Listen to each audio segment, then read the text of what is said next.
I want you to know my entire life, it never fails that Sue will embarrass me somehow. And so turning on a bright flashing light was her way of doing that. And everybody looks amazing, though. From this view, it looks incredible. And speaking of heart, we have quite the final panel here for you. And so we're asking the question, what if it was us? The Underground believes that the Ukrainian heart inspires others to climb mountains, to tackle these insurmountable issues, and to shine the light on the world for all the world to see. Let's turn on our lights and ask why credit unions can really save lives. First, I'd like to ask Maria Martinez, the president and CEO of Border Federal Credit Union, to join. As a leader living on the border, Maria sees how the most unfortunate members' lives can change with a credit union. Thank you. Next, I'd like to ask Dr. Brian Branch, a retired CEO of the World Council of Credit Unions, to join, and upcoming Herb Wagner winner. As a retired CEO of the World Council, Brian has visited 80 countries and believes in global cooperation, that it also requires local empathy with the credit union spirit. Next, Rafal Matuziak is going to join us, President and CEO of Nacuso, Poland. There's Rafal. Rafal's a global credit union leader who saw a need and made it happen. Through the Via Stella Foundation, the Polish credit union movement is helping Ukrainian refugees with the path to financial safety. And finally, Enrique Delgadillo. Enrique, there he is, President and CEO of Balance. As the leader of Balance, Enrique and team are doing more than financial literacy. It's about helping members understand what they're capable of and how to embark on a successful financial journey. So I'd like to turn it over to this final panel to show us the heart. Thank you, Brandy, and thank you, Sue and Zach, for having me here and the rest of the panel. I'm a very lucky person this morning because look at this good-looking man that I'm sitting with. They're amazing. And not only do we have, so Enrique is all about financial wellness. His company, that's what they do, and they do it very well. Rafal, I didn't meet you before, but I learned a lot about you. You know, the internet just does wonder. And Rafal, the things that you're doing for the Ukraine people in Poland for credit unions, it's amazing. So you're going to get to hear about that. And then our honoree today, probably most of you know about Brian. He's one of the Herb Wagner winners that's going to be acknowledged and recognized. And the things that you've done, it's just amazing. And so, as a matter of fact, we have other Herb Wagner winners that are here with us today. So I think I saw Linda Bodie around here. And of course, the past recipients, Sue is one of them, you know, so, and Maria too, but it's an amazing experience. But you know, we get there because we have a heart. You know, this morning we heard from Caroline, you know, she started with the climbing us all the way to the top. And she did it, and the rest of the team did it because they have a heart. And then we went on to technology and the instability in the economy. And then we ended up with the DEI and our efforts in order for us to get us there. It's been a challenge. And it's we almost make it like a career on making sure that our heart is working. But I look around the room and I know probably about 70% of the people here. And I'm so excited about that because I built this throughout my years. And people say that I don't sleep, and I don't. I told somebody last night that I rather spend my time at the bar. I'm sorry, at the conference. Well, I'm not like a big drinker, guys, even though you may find me at the bar, but I just like to talk to people. And last night it was closer to 1 o'clock by the time I think we almost started sweeping the floors there before the next group of people got there. But it's because I learned so much from each other. You know, I talk to people because I want to know about you. I want to know you.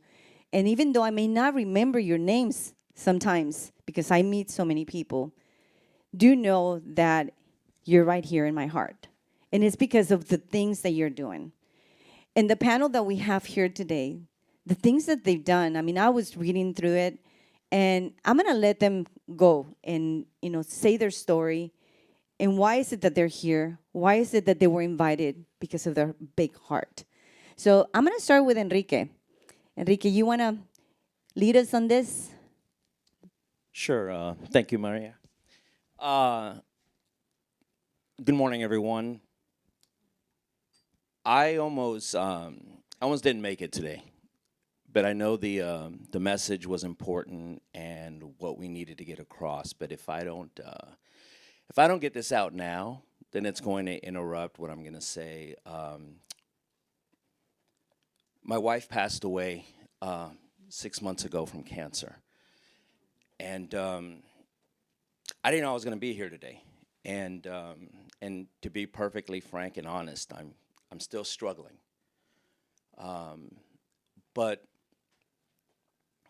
when the topic came up and it was, what if it was us?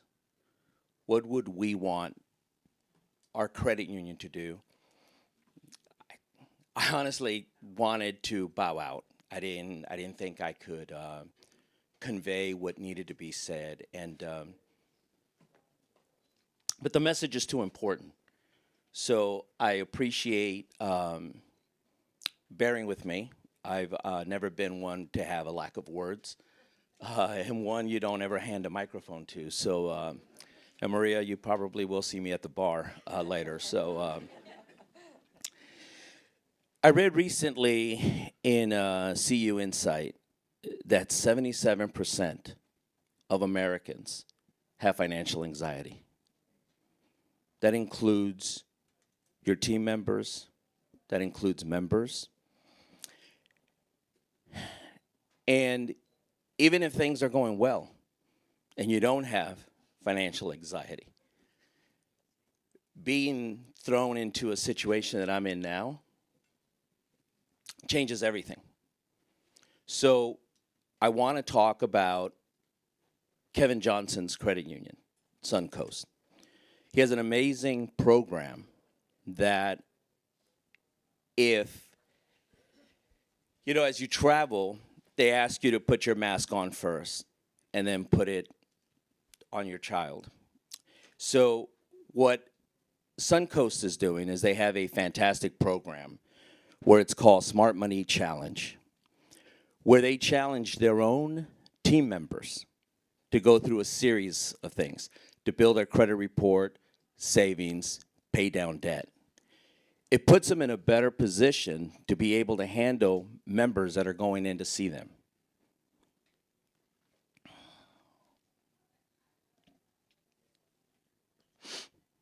They have a team member by the name of Alyssa who went through that challenge. She was able to increase her credit score by 37 points. She was able to start a savings of over $4,500 and pay down debt, which she said has helped her with her wedding, has changed her life, and she can now help members and family and friends. So she's breaking away from that 77% and is going to be in a better position to help those that are struggling. So if it was me, that's a credit union that I want to walk into. I want to be able to walk into someone that understands and could meet me where I'm at, especially from an empathy standpoint, because my wife and I were married over 30 years, and she was my best friend, and I've been in this industry for 30 years. And I've taught financial wellness, have done money management classes. But she's the one that held everything together. And she would even laugh when I would tell her that I was teaching a money management class. And she was like, "Are you sure you don't want me to go with you?" And it's probably the first time I've ever had index cards to help me through, because I could hear her saying to me, "Don't ramble. Whatever you do, don't ramble." So I do want to thank you. I want to thank everyone, Sue and the Underground, for inviting me. And that's it. Thank you so much, everyone. I appreciate it. Thank you, Enrique. Thank you, Enrique. Our heart is with you. Yes, I've met Enrique a couple of years ago, and I didn't get an opportunity to meet your wife, and I wish I would have. But you're an amazing person, and thank you for what you do for credit unions and for everybody else, not just credit unions, but I know you're involved in financial wellness, helping others. Thank you. Next, I would ask Rafael to, and Rafael, that's the way you pronounce your name, right? Am I pronouncing it right? Very good. Okay, good. It's those R's. See, you need to roll those R's. Rafael. Rafael, I will let you go now. Thank you very much. Good morning, everyone. Thank you, Susan. Thank you, Underground Collision team. For the second time, I was honored with an invitation to this amazing, absolutely amazing conference. I'm glad that you still want to hear about what's happening in Poland in connection to war in Ukraine. And a lot is happening thanks to the great openness and generosity of the American credit union community. Credit union people heart. Last Friday, a year has passed since the beginning of Russia's bandit attack on Ukraine. To this day, Soviet propagandists called this war a special operation, and its purpose is supposedly to fight fascism. The record of hypocrisy has been broken once again. It must be admitted that in this field the Russians have no equal. But what is most important and what hurts the most is the fact that the Ukrainian nation has been going through the hell of war for 12 months now. People die regardless of age and gender. Many had to leave their homes and flee in search to salvation. The scale of the damage is unbelievable. But where is the suffering, there are also people with a heart. Because people who are empathetic cannot remain indifferent to other people's tragedies. And here begins our common story. Another of many stories written by people associated with credit union systems in the United States and Poland. This story is written with the heart, which is why I perform in the session entitled Credit Union Heart.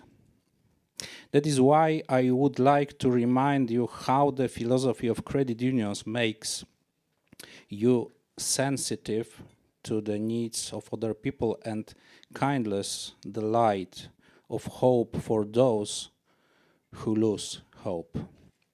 That is why I would like to say that thank you for your sensitivity and help that saved many lives. I want to emphasize it particularly strongly.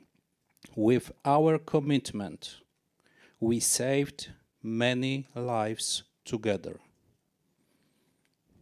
By buying and sending to Ukraine medicines, dressing, ambulances with medical equipment, food or power generators, we save human lives. And can there be anything more beautiful than knowing that you had a hand in such a great project? So far, thanks to funds sent by American credit unions and private individuals, the Via Stella Foundation has sent huge amounts of support to those who remain in Ukraine. This is all in response to urgent needs. These needs change over time, which is why it is important to stay in touch with the Ukrainian consul in Gdańsk we cooperate with. This allows us to obtain information about what and where is needed. We make purchases in Poland and we send specific support items to Ukraine. 5 full-equipped ambulances, 41 power generators, hundreds of kilograms of food are only a part of the aid sent to fighting Ukraine. Equally important to us is the support we provide to refugees staying in Poland. Here, too, we use the funds of the Via Stella Foundation to finance long-term programs. We wondered what could be most important for refugees living in Poland, what constitutes a sense of security. We came to the conclusion that a place to live and healthcare give a sense of security. And so we launched 2 programs. The first one is financial support in retiring and apartments. Polish credit unions find us families who need help, verify these people, and then open accounts for these people to which the foundation sent funds. The basic cycle of support is about $400 every month for a period of 6 months. Currently, we provide such assistance to 18 families. The funds that we have allocated for this purpose have been practically used.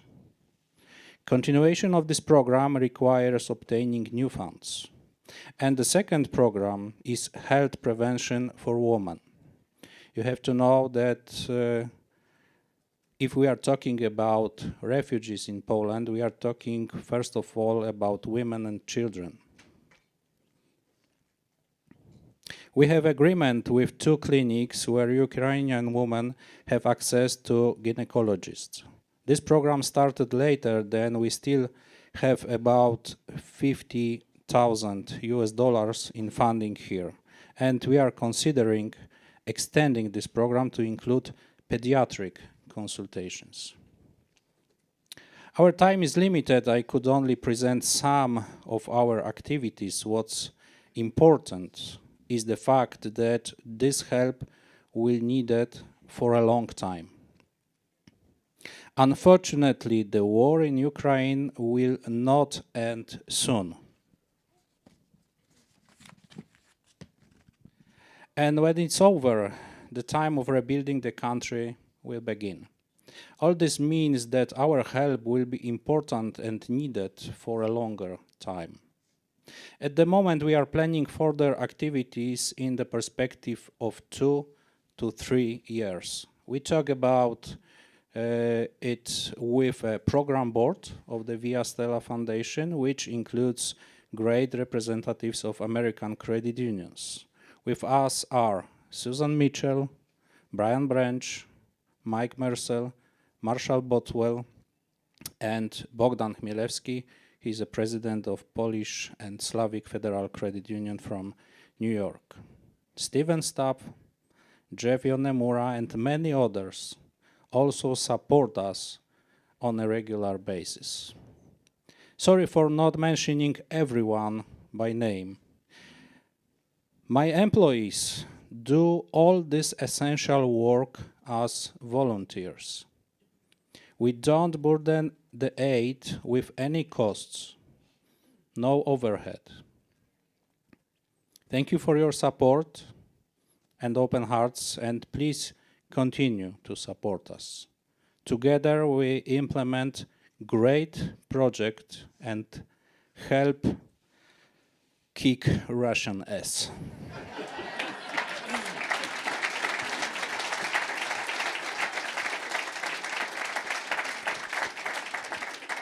And I think everybody understood that, right? I hope so. Finally, I would like to give a special thanks to Kinecta Credit Union. With this symbolic plaque, I would like to thank you in particular for your generosity and responsiveness.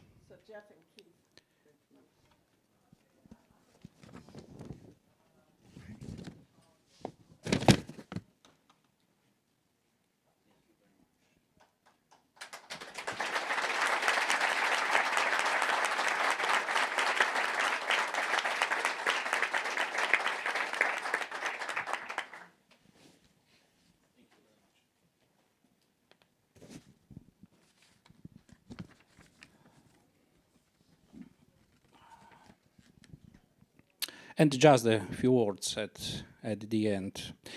Ukrainians dream of peace and free homeland. It's worth having a part in making this dream come true. A few days ago, your president, Joe Biden, visited Poland and Ukraine. An important visit and important words about the need to defend the free world. Let's be together in solidarity towards suffering Ukraine. Long life for free and democratic world. Long life for credit union people with such a big hearts. Thank you very much. Thank you, Rafael. Well, this just leads us into the next panelist here, Brian. You've done so much work with the World Council, and that just means that it's not just here in the States that we're doing our jobs, but it's throughout the world. And it's leaders like Brian, like Rafael, that take us there. So take it away. Thanks, Maria. Shattered. I'd like to follow up on your words, Enrique, about what if it were us? So take a journey with me. In February of 2022, Greenland invaded the United States. Greenland invaded the United States of America, insisting on annexation of portions of New England, the southeastern Atlantic seaboard, and the Great Lakes region, because it needed to consolidate its access to the Caribbean Sea and protect the ethnic heritage of the Minnesota Vikings. So what does that look like? Now, Greenland's population is 3 times as large as the United States. It has a lot of resources. It has a tremendous martial heritage. So everybody expected that Greenland was just going to roll right over the U.S. But in coming into the U.S., they encountered fierce popular resistance, and the war dragged on for months. So Greenland's army did not perform very well. And as they encountered this popular resistance, and as they had battlefield failures, they became very brutal in their treatment of the local population that hadn't raised up to welcome them, and very brutal in their bombardment of cities. So Washington, D.C., here, was bombed, but it withstood attack, and the invaders withdrew. Boston was destroyed and occupied by the invaders. New York, Detroit, Atlanta, Minneapolis, and Chicago are regularly bombed, both civilian population centers and the electrical infrastructure. Anybody here from those cities? Anybody have family in those cities? 25% of the population is displaced from their home. That means one of every 4 persons in this room has lost their home. Now we find that at the beginning of a lot of US civilians flee to Canada for safety by the millions. Now at the beginning of the war, the Prime Minister of Canada called on all segments of society in Canada to pitch in and help. And the effort that he asked the credit union system in Canada to help with was to provide ambulances. So Canadian credit unions purchased ambulances that they sent into the United States. Then they evacuated the ill and the injured to hospitals in Canada. They started with pregnant women, getting them to Polish hospitals, and then it was sick children. And as the months went on, it was largely injured people from the bombardments, from the conflict. Now, as the refugees flowed into Canada, most people in Canada stepped up and provided relief supplies, as did credit unions in Canada. They provided material assistance, financial assistance for relief supplies, but they also noted that everyone else was doing that. And as their communities saw no end in sight, more and more people are coming into the communities. Poland and Canada have a population between 38 and 39 million people, roughly the same size. And they saw a 10% increase in their population across the country from incoming Americans. Many of the cities, such as Halifax, Toronto, Ottawa, Vancouver, had a 20% increase in residents as refugees came in and settled. And that was a tremendous increase of strain on their public services and their municipal services. So the Polish credit unions asked, really, what's the long-term sustainable solution here? How can our communities sustain this? How long can our communities provide relief supplies? How long can our communities continue to provide services for an additional 20% of the population? And how long will this go before we start having friction and conflict with these incoming Americans and our longtime resident Canadians? So the Canadian credit unions focused on how do we provide an economic path for greater stability, both for the refugees incoming and for our receiving communities where we live. So Rafal mentioned, these US refugees coming into Canada are largely young women and small children. So all the men here in the room, you are required to stay in the United States to help out in military service to fight the invaders. So you send your families to Canada for safety to get them out of harm's way, and you're separated from them. Well, what the Canadians hear from these young women are that Americans want to work. What they really want to do is to find work so that they can support themselves and their family. But to be able to do that, they need a stable place to live, where their children can be safe and be housed, and where their children can go to school. So the credit unions put together a program to provide 6 months starter rental grants to so the American refugees can get on their feet, get their kids in school, the mothers can go out and find work. But to work, someone's got to stay home and provide childcare. So you find very often 2 or 3 families together sharing an apartment so that when one mother is out working, someone else will stay there to provide childcare.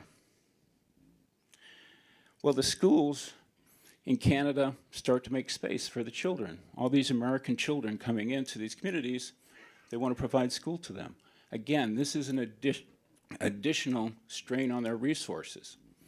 Well, many of these families arrived with virtually nothing. And so the children don't have materials with them. So the credit unions provide school materials to the children, and they go to the schools and they partner with the schools to provide school lunch programs. You also find that, I go back to Rafal's comment, many of these American women now living in Canada are young women.